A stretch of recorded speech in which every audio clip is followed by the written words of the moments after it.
Assalamualaikum warahmatullahi wabarakatuh. Sahabat petani yang kami cintai, kita sadar bahwa bumi kita ini, tanah dan air kita ini sebenarnya bukan warisan nenek moyang kita, namun sebenarnya merupakan titipan dari anak cucu kita. Oleh karena itu harus kita pelihara dengan baik.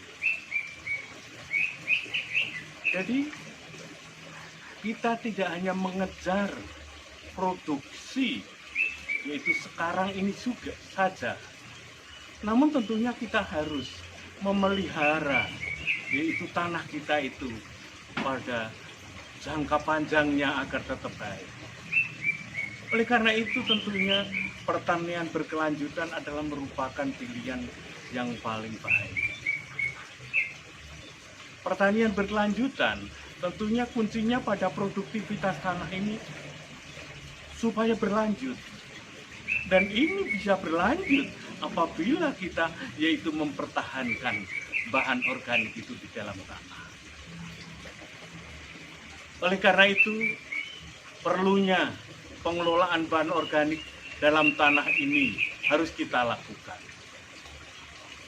Sahabat petani yang kami cintai, kita merubah pola yang sudah biasa kita menggunakan, yaitu pupuk-pupukan organik yang sudah gatal ini tentunya tidak mudah. Tidak hanya sekedar kita membalik telapak tangan saja, namun tentunya perlu proses penyadaran pada petani-petani kita, pada kita semuanya ini.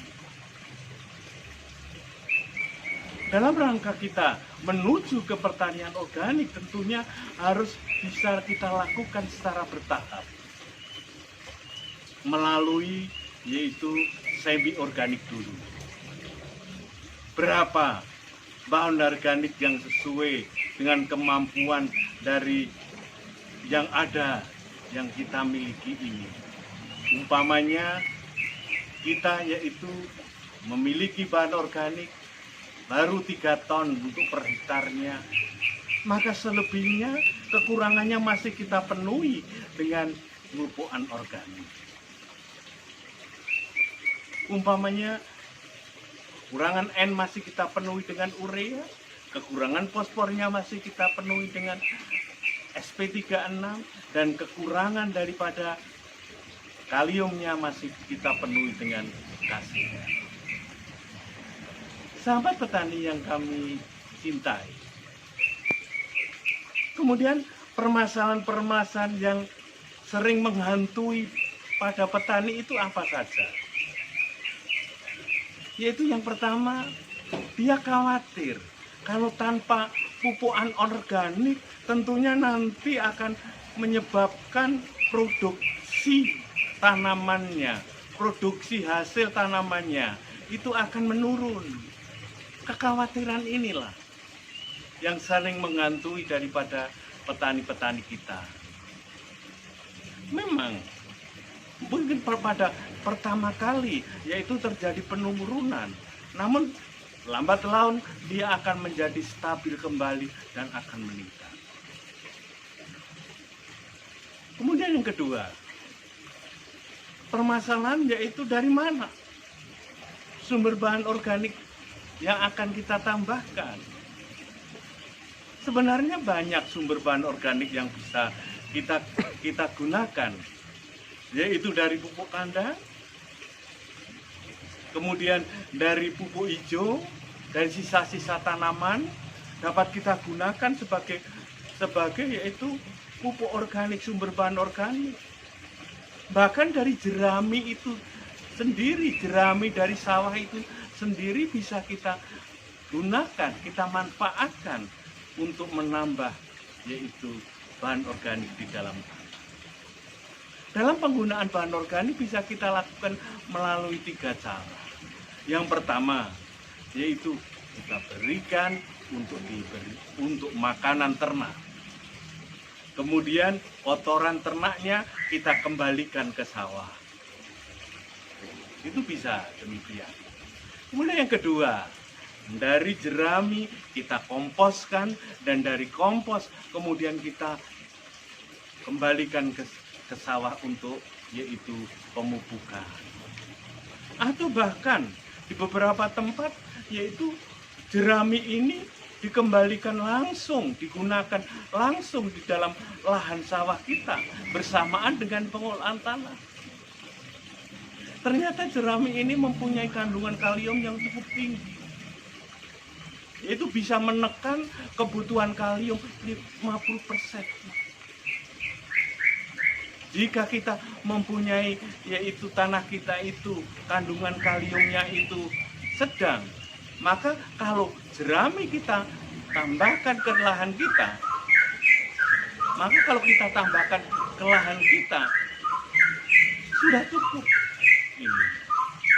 Inilah sahabat petani yang kami cintai. Sahabat petani yang kami cintai, perlu proses yang lama tentunya kita untuk yaitu menyadarkan semuanya. Namun harus kita mulai. Pengalaman yang saya lakukan di Kabupaten Ngawi, di Ngawi, kita bina sejak tahun 2003. Alhamdulillah sekarang sudah banyak tumbuh yaitu kader-kader petani-petani kita, petani-petani organik yang sudah yaitu sukses.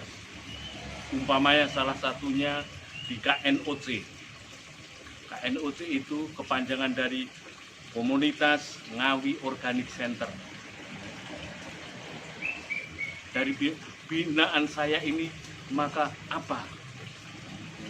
Sekarang dia sudah hasilnya bisa di supermarket sudah. Dan perlu kita ketahui yaitu beras-beras organik kita, yaitu konsumen sendiri telah memberikan yaitu nilai yang lebih, harga yang lebih. Dan dari KNOC dengan dukungan dari Pemda, dari dinas-dinas terkait, kemudian dari Bank Indonesia, dari Kodim dan lain sebagainya, maka sekarang yaitu telah berkembang dengan baik. Demikian juga yaitu kelompok tani yang lain. Untuk itu, marilah kita lihat bagaimana yaitu kondisi daripada KNOC di Ngawi. Saya rasa demikian. Terima kasih. Akhir kalam. Wassalamualaikum warahmatullahi wabarakatuh.